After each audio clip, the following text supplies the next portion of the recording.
Hello everyone and welcome back to your dad's house. Today we're playing XCOM Enemy Within. I hope to make this a long-running series on our channel. For those who have never seen the opening cutscene to this, or for those who wish to enjoy it in peace, I will now be quiet.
Hello, Commander.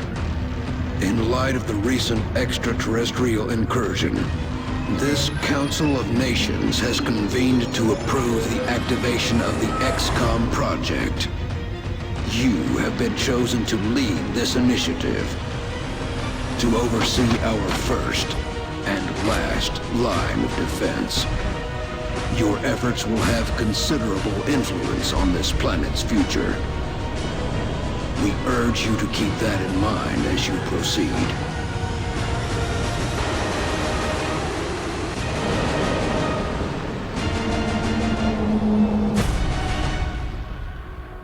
Good luck, Commander.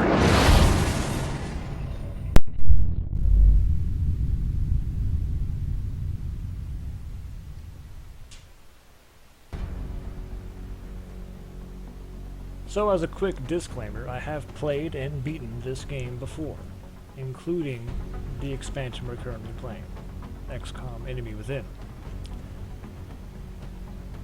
But I'll do my best to explain how things work, where things are going, what things are going to happen without spoiling anything as they come. Something I think someone might have questions for. Example, right now, we have 5 options to choose from. 5 starting continents. As you can see, you have your continent bonus, and then its name and what it does. Africa is a great place to start, so South America. They're all good, depending on your gameplay, in my opinion. But, just for funsies, because we live here in America, where I live, we're going to start in North America.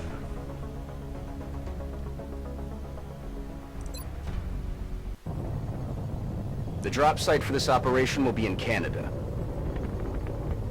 We've picked up a local broadcast indicating alien activity within a major metropolitan area. We should get down there and eliminate any hostiles. Operation Dying Apollo. So the first mission's always pretty simple. We're playing it on classic difficulty, so that means I believe we will start with 1 less health, and some enemies will have more health. Strike 1. And there will This is be Central. slightly more You are enemies. free to engage all hostile contacts in the We AO. have several Don't take any chances. second wave options on, which means that they're just bonus options that you can have on that you unlock by doing various things in the game. Most importantly, beating it at least once. This is our highlighted person's stats window. Elizabeth Boss. Hey Boss!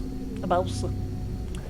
5 health, 25 will, 75 offense, 0 defense. They have 0 defense because they have nothing that's giving them defensive armor as far as how the game calculates defense and what it's used for, and they're not behind cover, which we'll get to in a second.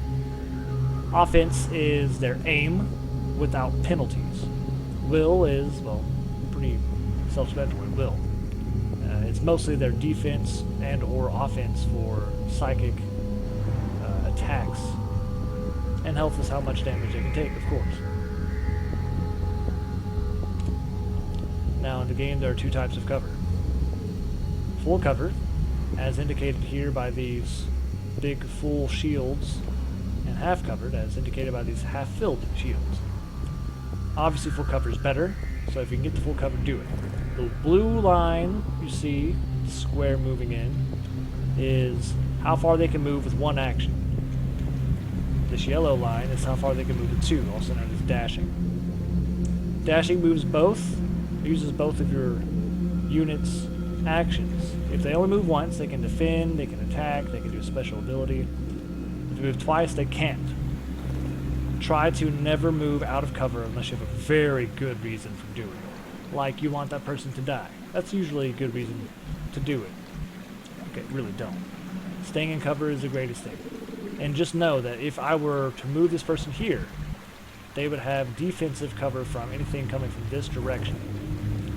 If there are people on this side that were enemies firing on them, they'd have no cover. They'd be considered flanking. Their personal little shield that they're standing behind would be yellow, showing that they are flanked. The enemies get bonuses for flanking, and so do we. So no one starts off with any abilities or skills outside of the basics. Attack, hunker down, which is where you lessen your line of sight and have a defensive advantage. Overwatch, where you use your point that you either all your movement points or your last one to keep sight. If an enemy walks through your line of sight, you get a free shot at him for an aim penalty, or you can use a grenade. You can also switch weapons. Right now everybody has a rifle, semi-auto I would say, and a pistol. So that pretty much covers the basics. Let's go find these enemies. Oh yeah, one last thing, they're meld. Forgot to mention the meld. Part of the DLC package. You can use it for genetic augmentation and creating robot humans, cyborgs. You make robot suits, and the cyborgs jump in and move around. They're really fun. Heading out. That's enemy troops. Alright, 3 sectoids right off the bat. And some meld. Meld's right there. As you can see, it has a number of them. 6. 6 turns, it'll self-destruct. You won't be able to collect it. If we can get up, sit a person right next to it, press the appropriate button, we will acquire it. But we don't want to do it right now because so many dudes. Darned enemies. This person can't see me. We have 2 people who haven't moved yet. 65, I would say, is about average offense, and I think 35 is about average will. But it's been a while since I've played this game, so forgive me if I get the numbers wrong. This person can move here. Roger that. Maybe they can still see. They cannot see though. She's the only one that can see. Her will's pretty alright, but her offense is low. Lower than average. But just because you're low doesn't mean you're bad. On the move. Sometimes taking that 1% chance shot is worth it. No one can see or do anything. So we're going to make most of our team go into Overwatch. Affirmative, covering now. Let's do it. Except for you. Full cover, half cover, full cover, half cover. Alright. Let's take that 40% chance shot. We might get lucky. We have full ammo. Unlucky. Every rifle that we start with has 4 rounds before it needs to be reloaded. Let's spook the enemy a bit. We'll get over here into full cover, Heading there now. but we'll also see them. Camera, where are you going? So now they have more people seeing them, so they might be like, oh no, maybe I want to move. Alright, so what happened is the sectoid we can't see boosted this one with a brain attack. It uses some kind of psychic ability to increase its, I want to say, critical hit and HP by 1. This person has moved within our Overwatch range. Shoot him!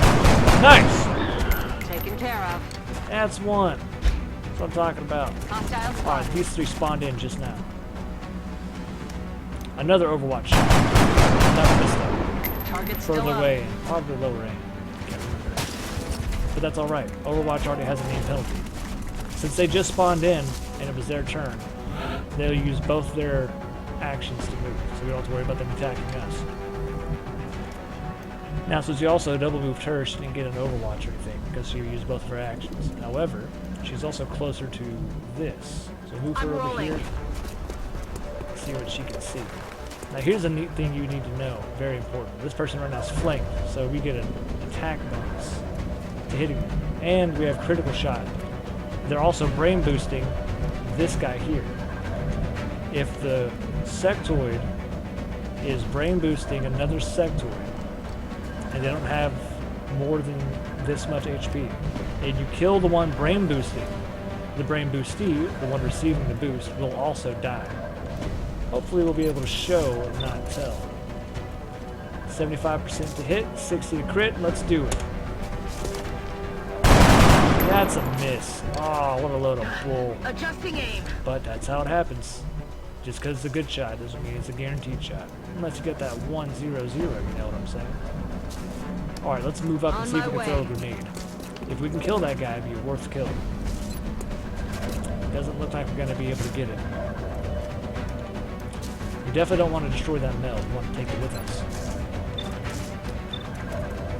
40% shot again. I'll take that risk. The risk was worth it, but we didn't do enough damage. One of the secondary options you can get is damage roulette, which randomizes your damage to some degree. In this case, we did not take it. It's just within the minimum range of the weapon we currently have. It's unfortunate, but it's how it happens. No need to ask twice. Alright, she can see all sorts of them. Can she see the one that we already assaulted? No, she cannot. Very sad. 35, 35, no good shots anywhere. Let's have her overwatch instead. On Overwatch.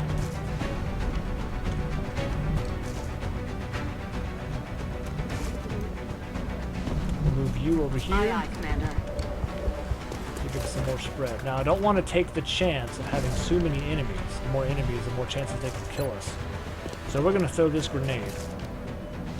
Now, this will kill both of these instantly, because it does 3 damage regardless. It will also destroy all weapon fragments that they have, so that's less loot for us to get to the end. But right now, since it's the very beginning of the game, I don't want to take any chances of anyone not being able to be used more than once. 2 confirmed kills and a promotion for rookie Erickson. Alright, we got a brain booster coming in. This person has increased chance to crit. 1 extra life. Taking a shot. Ooh. I'm alright. Miss. Here comes that guy moving around. Taking a shot. Ooh. That thing's gonna blow. Now, damn it! Now! Please move. No, she didn't move. Alright, so what happened was she got shot, and because the roll wasn't high enough, she took damage, and she freaked the freak out. She freaked out, and instead of moving, she shot. So when you panic, you can do like one of a few things. You can even shoot at your own teammates by accident. Unfortunately, when that guy shot us, he hit the car also, catching the car on fire. You have 1 turn until that car explodes, which means that unless we win this battle this turn, that character is guaranteed to die. Can we do it? Oh, side note, if you win the battle and you didn't recover any meld, what meld you did not recover, you automatically gain. So that's useful. I think it's possible to win this in 1 turn, though I don't know if we'll be able to. Possible does not mean likely, after all. Copy that. Let's see if she can get another killer. If she can kill this guy, that'll increase our chances dramatically. Ooh, not cool.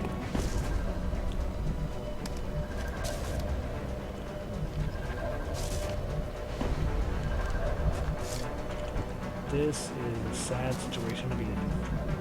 That's how the game Headed there goes. now.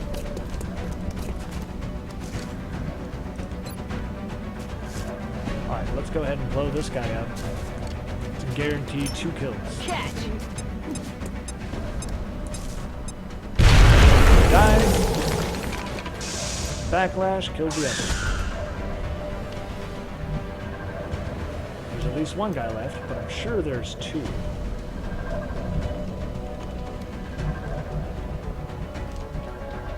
I just don't know when the second Headed there I think it's now. over here behind us. could be wrong. 40%? Not gonna happen.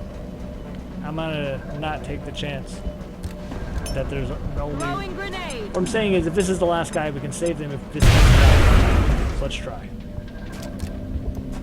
Good work out there, Yes. Strike One. If I may, Commander. Alright, so good news and bad Labs are news. on high alert. The good news is we Teams got are all the standing meld, by for your and we orders. killed all the We can dudes, begin researching the and we newly didn't recovered lose artifacts immediately. Bad news is, we didn't get a lot of loot, but that's okay. We still get bodies. This is better than it could have been. Gotta make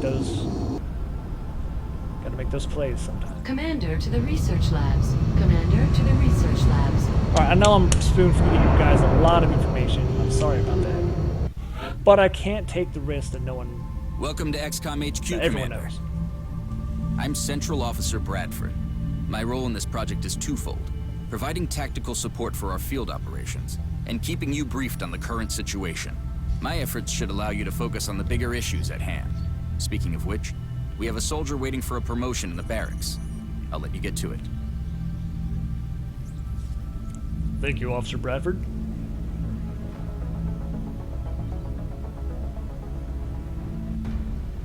Alright. Lisbeth Bose. Bose was very badly wounded. Everyone else gained a level. Squatty turned to sniper. Squatty turned to assault. Squatty turned to support. Let's do sniper first. Alright.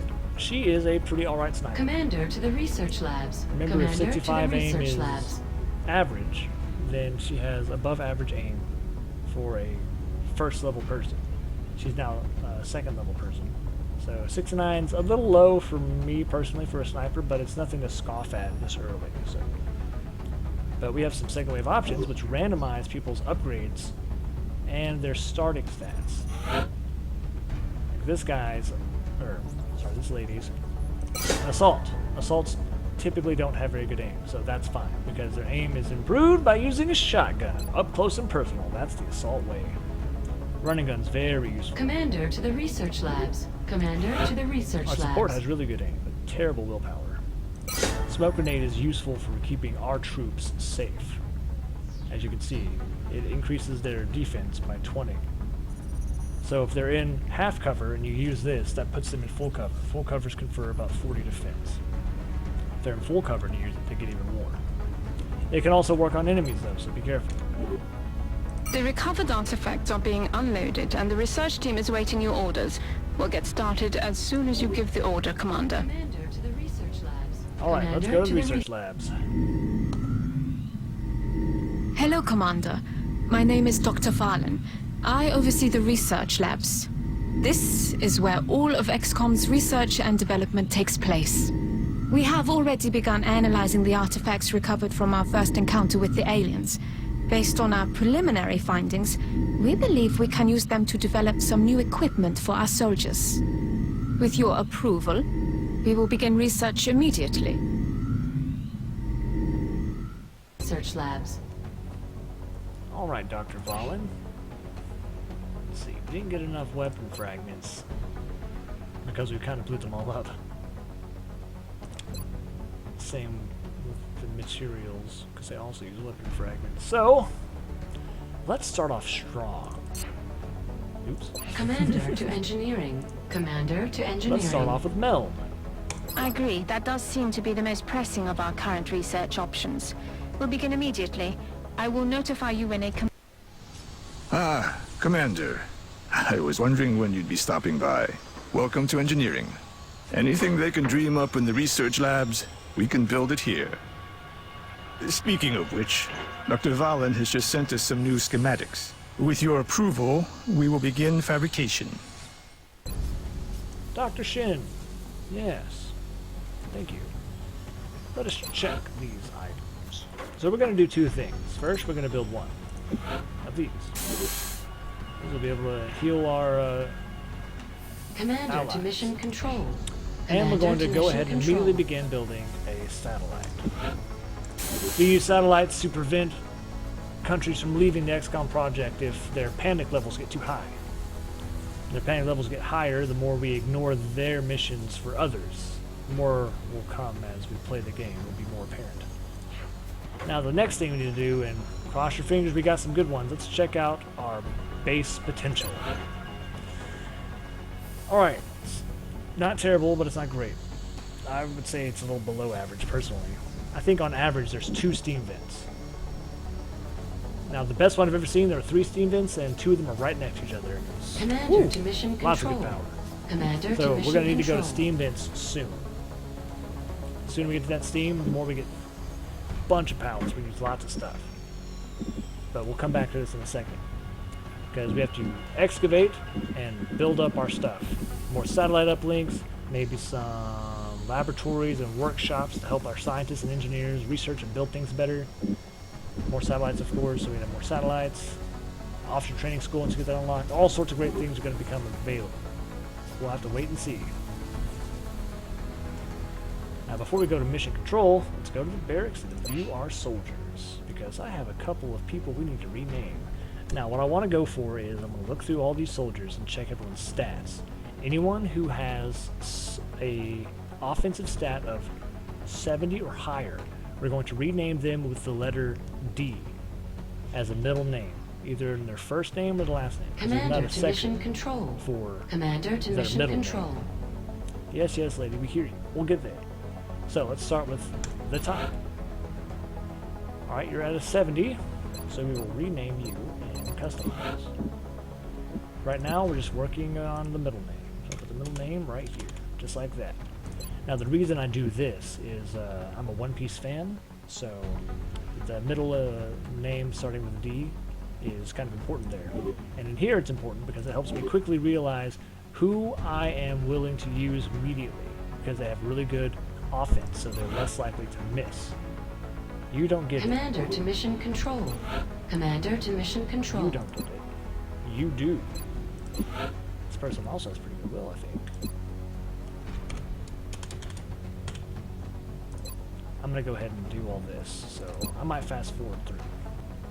Alright, I went ahead and went through and gave everyone who had 70 or higher and put a D as their middle name and initial. So we have 1, 2, 3, 4, 5. So there's 5 soldiers that I'm willing to, before all others, select for a mission. Because they have great starting stats, and they'll be even better as we go on, I hope. That doesn't mean we're going to get rid of anyone, don't get me wrong. Commander to mission control. If things get hairy, Commander to mission control. even the soldiers with really bad stats can become very useful. I mean, grenades never miss, if you throw them right. And they're guaranteed damage. There are lots of things you can do with people with bad stats. No one is useless in XCOM if you use them properly. But it's always better to have people with better stats. Commander to mission Alright, control. lady, be good job. We're going to Commander mission to mission control, everyone. control. Let's go. Emma, also let me go to mission control, please. This is how the majority of XCOM will work. We will scan for activity, or in other words, we're waiting for the aliens to do something, and we're going to go and try and stop them. That didn't take long at all. We're going to view abduction Commander, sites. we've picked up multiple requests for assistance. Abductions in progress are marked on the hologlobe. So here's what we're going to do. We have 3 options, and you usually will. You can choose Mumbai, India. The panic level in India right now is 2. The difficulty for this mission is difficult, and the reward is $200. We could use money. Money's always useful, unless you have bunches of it at the end of the game, in which case it's not as useful. Meanwhile, Egypt here only has 1 panic. It has an easy difficulty, and it's given us 4 engineers. That's what I want. And then 4 scientists, moderate difficulty, 2 panic, in Manchester, United Kingdom. The reason I want to go for India is money. The reason I want to go for Egypt is engineers. The reason I want to go for the United Kingdom is scientists. I don't care so much about the difficulty or the panic, unless the panic is way high. I don't want anyone to panic and leave. If at all possible, I want to keep all countries in the XCOM project by the end of the game. Except for maybe 1. And I'll keep that a secret as to why until it happens. For those who already know. Alright, now the reason I really want engineers is because having more engineers makes it cheaper to build things. It makes manufacturing things cheaper. So if we get these 4 engineers, It costs $100 to build a satellite right now. With 4 more, it'll cost $77. But before we do that, let's go and check the situation room. We can't check yet. We have to choose first. Alright, that's fine. In that case, we're just going to go ahead and choose Egypt. We're going to back out because I forgot something important. Let's hire some soldiers. Let's hire 3, just in case. 45 bucks, that gives us 100 left.